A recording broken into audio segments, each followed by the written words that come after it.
And tonight we've got shit everywhere. So we've got Gearbox here, we've got a Gearbox over there, we've got a Gearbox up there and down there and whatnot. So what we've done is the clutch has come back from being rebuilt after we broke it at Rocky Nuts, 8 years. So rebuilt it because it was a good clutch. I'm not going to change it. It's a good thing. Wrote myself some cute notes on there to remember how thick it is, so when I pull it out and measure it, I can tell. This is the box that just came out of the car. Works fine. Crunches forth a little bit, so I'll put that on your local drift sales for probably $3,000 or $4,000. And I've just had this one rebuilt by a local fella that we're going to put back in it.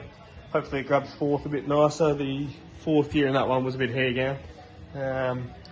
So this is what's going back in. I put this one together last night. That's why it's all a bit fresh. And then we've got another one up there. So yeah, drift sales, look out. I'm just going to charge you what it costs to get a brand new one. Also got this. This should be fun. New toy. It's not meant to sit that way, but it's heavy, so it's on the crane. But a little lathe, you know. Might get my engineer to skid on. You know how it is. But Mum and Dad were moving out after 30 years in the same house, so you know, a lot of good memories and a lot of good stuff that I can rack off Dad. So that's now mine. Thanks, Dad. So on the topic of gearboxes tonight, I'll run you through what gearbox I use in this car, because we should do some like build breakdowns or something of our cars, you know, because you guys are definitely obviously interested in our cars, and we haven't done them yet. It might be a nice thing to do. So get at us in the comments if you want us to do a build breakdown. No, seriously, do it though. We need the comments. But the gearbox in my old girl is an RB25 gearbox. I've noticed it's a very Victorian thing, and I think it's perfectly fine, but New Zealanders think it's different when I tell them what it's got, and some Queenslanders, but cut and shut, babe. Cut and shut. No adapter plates to come loose or fall out of the car when you're driving it. Paging Ben Jenkins. Yeah, just cut and shut. This one's a JDI RB25 cut and shut. It's been in the car for, I don't know, since John was a boy, really. It's a good thing. So yeah, this car runs RB25 gearbox, hence the video that we put out at X date before Mez releases this one. So it could be anywhere between 2 months and 3 years. About my trans tunnel being completely cut out and completely devaluing the car, but there's the inside of my tunnel. You could fit a small family in there, really, and yeah, there's right up inside the car. So anyway, this is the underneath of the car, and it's probably its best side actually. So yeah, we might do some build breakdowns. We won't. We'll do them. Get at us in the comments or whatever is said, and do it. Yeah. Let's face it. G'day guys. G'day boys. And we're back in the shed tonight. We've got this cruddy, crusty crap. Look at this shit. That's disgusting. Anyway, of course, 4AGE, why wouldn't it be? This is what we do here. And SRs. And really, there isn't any other engines as far as I'm concerned. No, there is. There's plenty of great engines out there. But this is all I know. So this is what I do. This is going to be the engine for the old road car. You might remember this, you might not. Anyway, this is my road A86.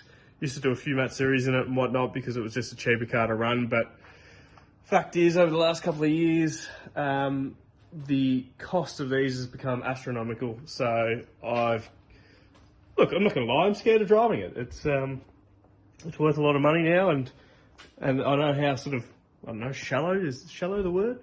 Anyway, shallow that might sound, but why would I risk it when I've got other ones to drive? So I'll crash them and get back to that one, or sell it in 30 years time for probably nothing. But anyway, it can sit there. So if you know that car, it did have a pretty red hot TRD, well not TRD, but it had a lot of TRD parts in it, 4AGE, high comp, probably a bit silly to be running on 98 octane.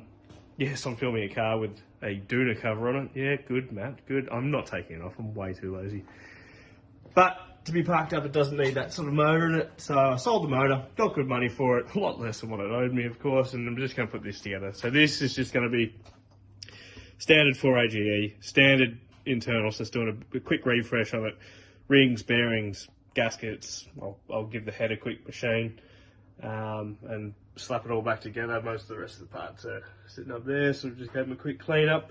But yeah, nothing special. It's just going to be running on a standard ECU, standard Dizzy, standard everything really. That's all it needs. It can, to be honest, it's probably not really going to move from there.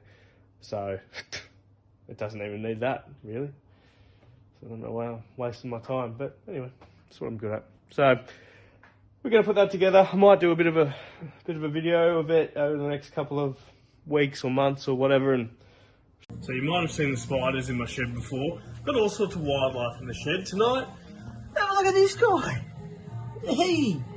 Oh, you alive? Yeah, he's moving. He's alive. Pretty moist outside. He's obviously come in and looked for a bit of dryness. But she's a dusty old concrete floor, mate. I don't know you're going to enjoy it. Anyway, a bit of wildlife for you. What have we discovered, Will? Well, it looks like the exhaust cam seal isn't really driven in there very much. So you'd probably blame that on the person that built it, hey? Would you go as far to say that, Will? Would you? I'm not going to speak out of turn. I will. What the fuck are you doing, Matt? Dear. So what else has been going on in the interim? Well, we're building some more engines. Got this 4AGE in the build. If you know me, you know I like to build 4AGEs. Love those engines. Love SR20s too, don't get me wrong. But 4AGEs, I love building them.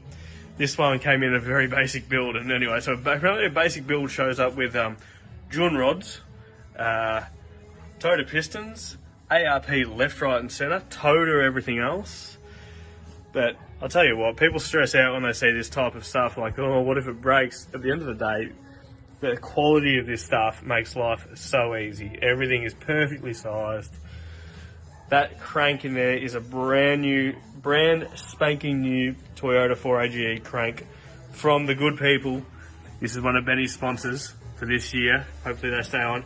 North Shore Toyota, NST parts over there in NZ. There's NZ stuff everywhere here actually. It's like they're better than us, but they're not. MRP. Bit of a weapon motor here.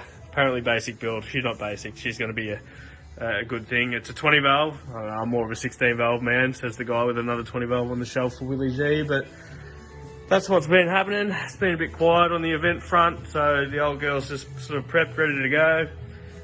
Mate of mine, Bryce, drove that at a grip day the other day. Put out a good time at Winton actually. I think a 130. Maybe a 136 or 138 or something. Can't remember, but he said it was quite good to drive. Wouldn't know. Don't have a fucking clue how to drive circuit stuff. Red car's sitting. That's pretty much where it's going to live from now on because I've retired it because I'm old and it's old and it's worth a lot of money and I'm worth nothing. So I'll sell it and still be worth nothing. But otherwise, yeah, we're just drinking rum and drinking VBs and working in the shed. So like I said, this is a really basic engine rebuild. It's bog stock 4AGE, not pushing any limits whatsoever, so it's just getting the bare bones rebuild, bearings, rings, gaskets, like I mentioned. So if you don't have a torque wrench, stop now, please. But a few things that you should always do, I think, when you're rebuilding an engine is at least take things to the machinist, make sure all those surfaces are flat. Measure your ring gaps. A lot of people just put rings in. They don't come good to go. You need to set your ring gaps. Check your clearances, your oil, your bearing clearances. And really, torque things down in the correct sequence, the correct number. Then just go and blow it up anyway. It's pretty straightforward.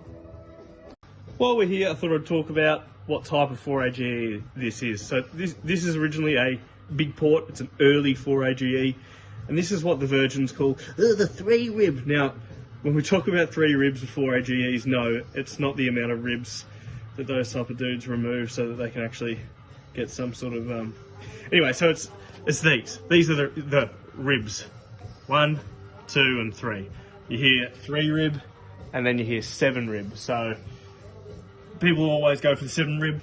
7 rib usually, again, there's different variants, but usually have oil squirters in the block. So down here it'll spray oil up toward us, up under the piston.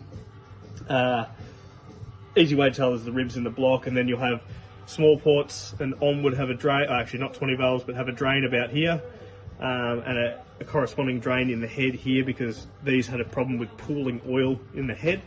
So with engines like Mez's engine, I actually ended up putting a drain. He had a small port block, or a GZE block actually, similar sort of thing, with a drain there, but there no drain in the head. So I actually added a drain to his head when we built that motor, just to stop that pooling.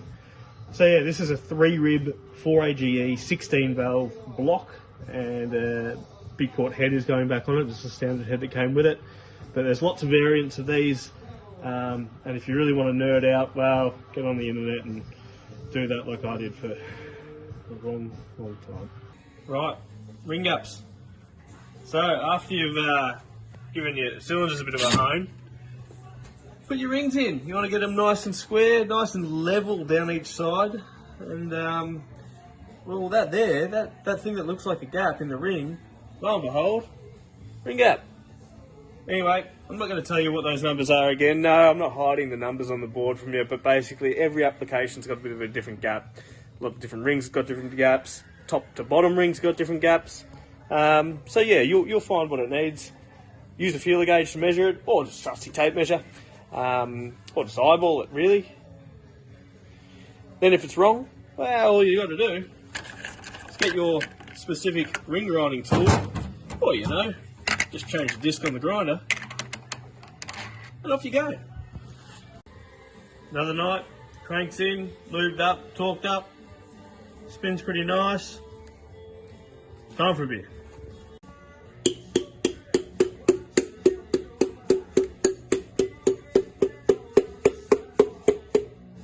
Pistons are in. Time for a beer.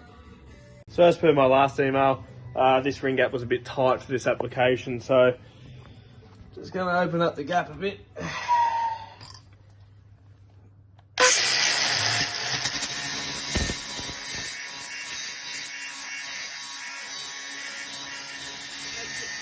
Make sure it's nice and square.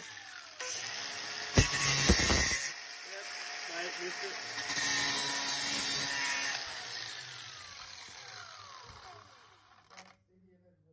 Yep, that's about right. All right, they can go in. I might do a bit of a video of it over the next couple of weeks or months or whatever, and show you how to build a 4AGE, which is basically just pretty much you need about just this. You just easy. So join me. So I did what I said I wouldn't do, and I bought Rocket Bunny. Do I like Rocket Bunny? No, not really.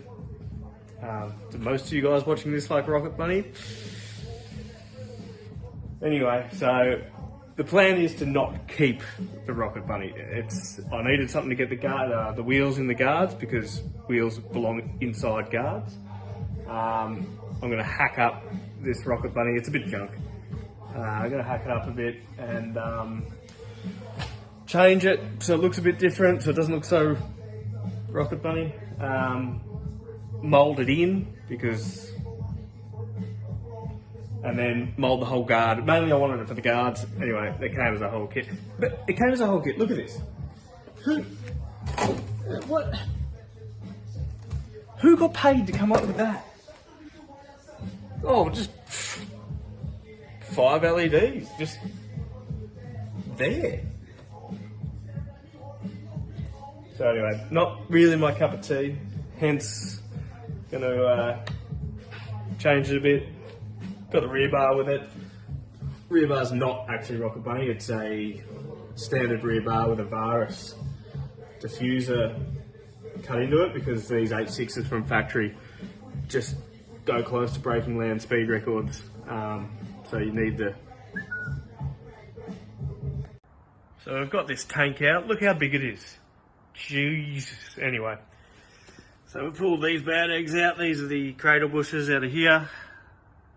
For all you import guys that had like a drift pineapple thing on top. Wasn't really doing the job though, so I'm going to replace it with some Scholle de Busches.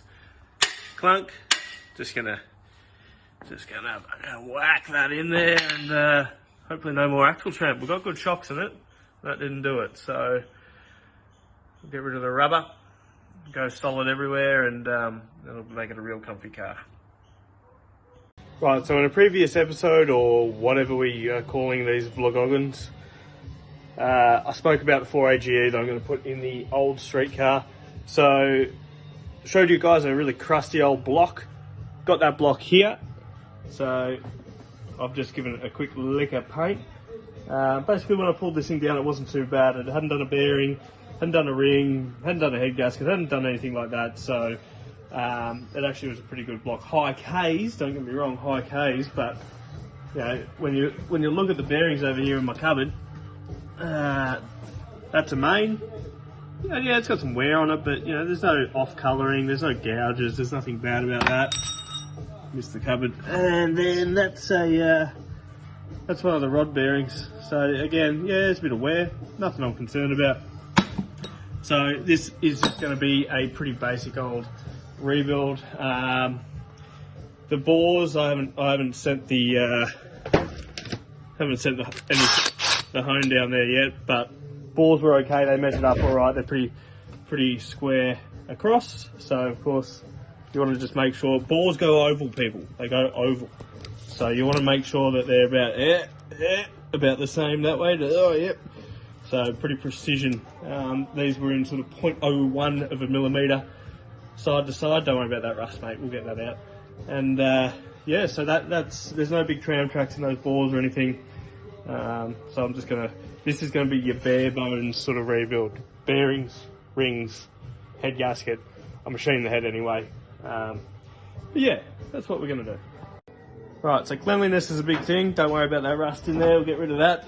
Of course, you want to surface the top of your block. So depending on what gasket you're using, you'll get a different surface finish. I'm just using a composite gasket on this, so yeah, that's probably the right tool to use, I think, there. And we'll just get that clean. Another thing that a lot of people don't do, and it's probably, I don't know, an actual engine builder might be able to tell me this, because yes, I build engines. No, not an engine builder. I'm just an idiot in a shed with some tools and with some tools. So, of course, because you're not going to reuse your head bolts, because they're $30 each for a 4AG. $30, just buy new head bolts. Fuck me. You want to chase out your threads. Cast iron blocks especially, like you can see all the sort of surface rust in those water jackets, but when you take a head off, stuff goes down into the bolt holes for the head, and just in general crap gets in there. So you could buy a thread bottoming tap and tap them out so that you get correct readings on your torque wrench and it goes in nicely, or you could get one of your old bolts, cut a groove in it and send that in there. There you are. That's hot tips. Nice. Right, spoke about oil clearances. You might have noticed that I've already got my main caps on. And if you look, oh, look at that. That's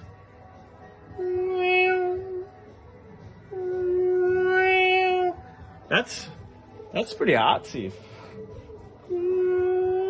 Anyway, stop that. So what we're going to do is very precisely measure your internal diameter of your bearings. Now they're torqued down, people. They're torqued to correct torque settings.